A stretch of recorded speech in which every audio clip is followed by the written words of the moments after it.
इसका ख्याल होता है कि अल्लाह ताला ने मुझे जहाँ रखा है बेहतरीन रखा है। खुदा जाने बुलंदी है कि पस्ती पर जहाँ मैं हूँ वहाँ कोई नहीं। वो एक बंदा जो है ना जाली बाबा के पास चला गया, कहने लगा बाबा अभी तो अल्लाह मेरे घर के ताला हालात आपकी बहुत वजह खराब से है। बाबा ने कहा इस्लाम का कोई फायदा मसला करेगा और नहीं, कुफ्र कल का तू अपने घर नुकसान से मट्टी उठा के लेकर आना, मैं तुम्हारा मसला हल कर दूंगा। वो दूसरे दिन मट्टी लेकर चला गया। बाबा ने उस मट्टी पे कुछ दम किया, कहने लगे बच्चा अगर तू सुन सकता है तो सुन। बंदे ने कहा ठीक है बाबा मैं सुन सकता हूँ, सुनाओ। कहने लगा पहला ये कि तेरी बेटी का कॉलेज में चक्कर चल रहा है, दूसरा ये कि तेरे बेटे गलत राह पे निकल गए, और तीसरी और सबसे खतरनाक बात तेरी बीवी पड़ोसी के साथ भागने वाली है। वो बंदा हंसने लगा जोर जोर से। बाबा समझे कि सदमे से पागल हो गया। अब वो बंदा कहने लगा बाबा अगर मैं एक बात आपको बताऊं तो आप सुन सकेंगे। बाबा ने कहा हाँ सुनाओ। कहने लगा ये मट्टी आपके आंगन की है, मैं लाना भूल गया। 12 साल का बच्चा, उसको भी मौलाना साहब कह के। सलमान तासीर जब मरा था ना तो 5-5 लाख रुपया मौलवियों को ऑफर की जनाजा पढ़ाओ। 5-5 लाख रुपया छोटे छोटे मौलवियों को। और दाता साहब की मस्जिद के खतीब भी सुबाई जो थे वो खतीब थे, मुलाजिम थे। उन्होंने कहा कि ईमान नहीं भेजना, निकालना नौकरी से तो निकाल दो। और बादशाही मस्जिद का मौलवी जिसका पता ही नहीं चलता कभी किधर चला जाता है कभी किधर, यहाँ तो वो भी खड़ा हो गया।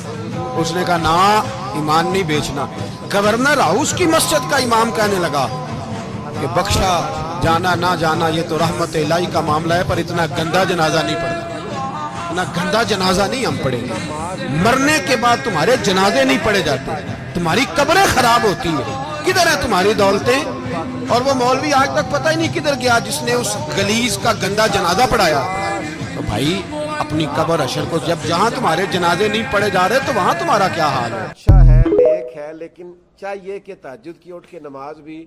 थोड़ी देर के लिए ये सोचो आपको जिसकी याद आ रही है, जिसके लिए आप रो रहे हो, वो इंसान इस टाइम क्या कर रहा होगा? आपको क्या लगता है वो आपकी तरह रो रहा होगा, आपको याद कर रहा होगा? ये काम सिर्फ आप कर रहे हो क्योंकि आपको उससे प्यार है। और सच ये है उसकी जिंदगी से टेंशन कम हो गई है, जो कि आप हो। वो खुल के जी नहीं पा रहा था आपकी वजह से। साफ साफ वो आपको दूर करने के लिए बोल नहीं पा रहा था, इसलिए सब जानबूझ के उसने ऐसी हरकतें करी जिससे आप खुद ही नाराज होकर दूर हो जाओ। आप खुद ये सोचो आपने कितना बर्दाश्त किया है लास्ट तक। आप भिखारियों की तरह रोते रहना उसके सामने, गिड़गिड़ा लिए ना, कोई फर्क पड़ा? क्यों हर बार सामने वाले की गलती होने पर भी आपने सॉरी बोला? पता है क्यों? कि आप उससे प्यार करते हो, आप उसके बिना नहीं रह सकते, ना रहना चाहते हो। और आप लास्ट में सॉरी इसलिए बोल देते हो ताकि आपका रिश्ता बचा रहे। आप जानते हो अगर आप उससे बात नहीं करोगे, सामने वाला इंसान आपसे बात नहीं करेगा, छोड़ के चले जाने में देर नहीं लगाएगा। ये सब जानते हुए भी आप उस रिश्ते में रहना चाहते हो, उस रिश्ते को रखना चाहते हो क्योंकि आप उससे प्यार करते हो। कहाँ खोए हुए यार, क्या करोगे ऐसे प्यार का? उस इंसान की वजह से कुछ बचा है आपका? आपकी फैमिली, आपके दोस्त, आपका करियर, कुछ बचा है? आपने अपने आप को सर से पैर तक उस इंसान को दे दिया था ना। आपने उस इंसान को जिंदगी भर के लिए अपना सब कुछ मान लिया था। अब वो इंसान आपका सब कुछ बर्बाद करके जा चुका है। एक बार भी वो इंसान आपसे ना बात करना चाहता ना